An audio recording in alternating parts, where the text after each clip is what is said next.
हम जब भी भगवान के समक्ष बैठे तो भगवान से हमारी एक ही मांग होनी चाहिए। श्री रामचरितमानस जी में गोस्वामी जी लिखते हैं, सीता राम चरण रति मोरे, अनुदिन बढ़ऊं अनुग्रह तोरे। अर्थात भगवान से एक ही मांग हो, एक ही निवेदन हो कि हे प्रभु, हमारी प्रीति आपके चरणों में दिन रात बढ़ती रहे, हमारा प्रेम सदैव बढ़ता रहे। एक साधक कहता है भगवान से कि मनवा राम में रंगायल बा, हो मनवा राम में रंगायल बा, रंगाइल रहेदा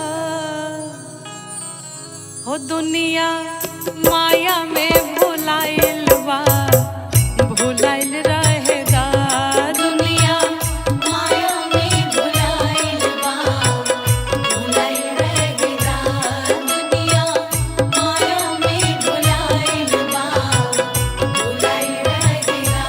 मनवा राम में रंगाइल बा, हो मनवा राम में रंगाइल बा, रंगाइल रहेदा दुनिया माया में भुलाइल बा, भुलाइल रहेदा दुनिया माया में भुलाइल बा, भुलाइल रहेदा दुनिया माया में भुलाइल बा, भुलाइल रहेदा दुनिया माया में भुलाइल बा, भुलाइल रहेदा।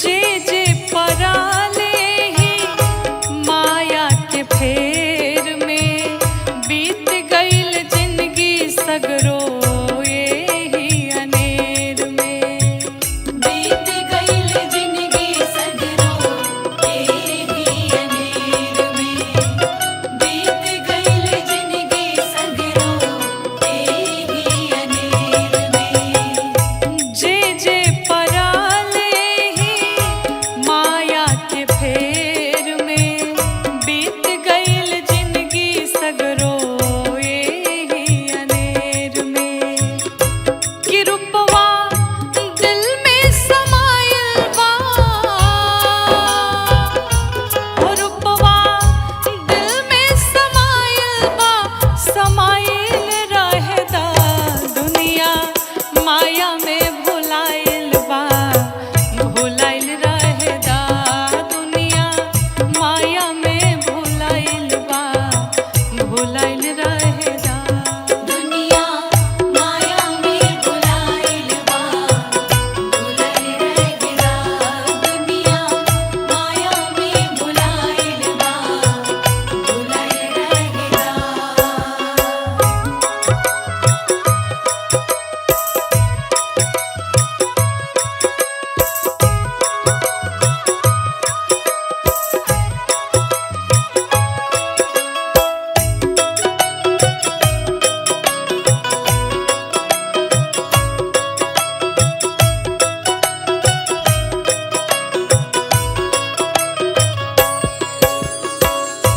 थक जाई मान तन खोजी सहारा,